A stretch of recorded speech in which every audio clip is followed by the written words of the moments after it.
Avec Joanne Duquette, voici la chronique En route pour être bien dans sa peau. Joanne Duquette, bonjour. Allô, Michel. Joanne, on va poursuivre bien sûr notre série En route pour être bien dans sa peau. On va parler du changement alimentaire, mais tout ce qu'on va dire, là, on va peut-être le rappeler aux gens que ça peut s'appliquer également dans d'autres domaines, hein, parce que la vie étant ce qu'elle est, nous, l'être humain, nous avons bien sûr des choses quand même assez larges. Ça se limite pas à la nourriture. Et que non, c'est très large. Aujourd'hui, le thème sera quel changement prioriser dans nos habitudes alimentaires, dans nos habitudes amoureuses ou peu importe. Là, mais d'abord, ça prend quoi pour faire un bon changement, pour prioriser nos changements? Là? Bien, je pense que la première question qu'on devrait se poser, c'est est-ce que le changement me semble facile ou difficile? Donc, si le corps résiste, s'il y a quelque chose qui ne coule pas dans notre changement de comportement ou dans notre demande de changement de comportement, c'est qu'il y a quelque chose à comprendre. Il faut prendre le temps d'arrêter puis de décortiquer pourquoi ça me semble difficile. Donc, la première chose qu'il faut savoir, c'est que dans dans un changement, dans un comportement qui est plus approprié, il va y avoir un aspect biologique du comportement et il y a un aspect psychologique. Donc, je donne un exemple. Quelque chose sur le plan biologique, c'est que le corps, il est programmé pour survivre. Donc, lui, il va faire des demandes. Donc, s'il a besoin de sommeil, il va avoir une série d'hormones qui va être créée et puis ça va nous engager vers le sommeil. Ça va nous amener, ça va nous faire prendre la décision, ça va nous faire préparer pour aller se coucher parce qu'on a besoin de sommeil. Il y a quelque chose de biologique qui se passe.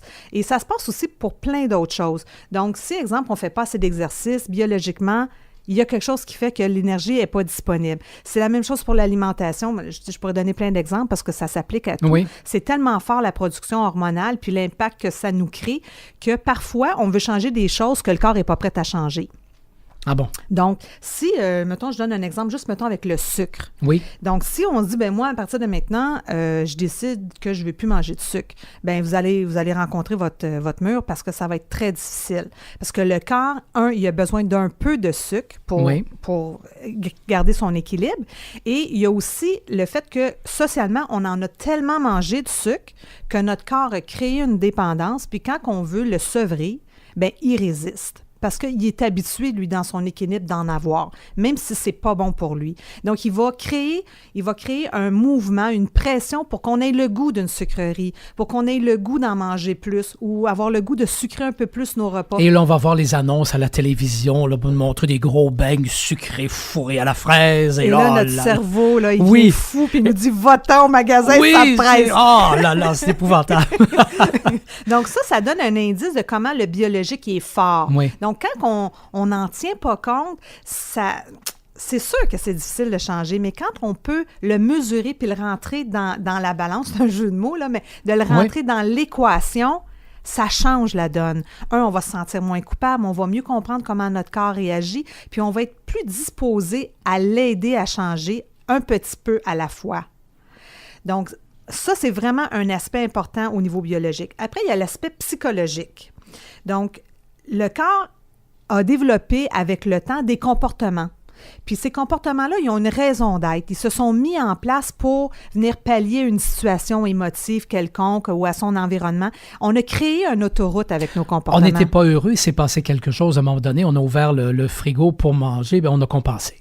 Oui, ça pourrait vraiment être un bon exemple. Et avec le temps, on a continué à avoir ce comportement-là, alors qu'aujourd'hui, on n'aurait plus besoin, exemple, peut-être que la menace n'est plus la même, on est des adultes, on a d'autres ressources, mais on a tellement créé ce comportement-là, que moi, je l'appelle ça l'autoroute. On a créé l'autoroute, donc le corps, automatiquement, il va prendre ce chemin-là. De lui-même, inconsciemment, il ne va pas créer une nouvelle route, il va prendre une route existante.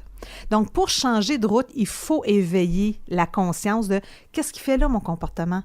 Pourquoi il s'est mis en place? Puis comment je peux juste changer un petit peu la trajectoire pour essayer de créer une autre route à côté?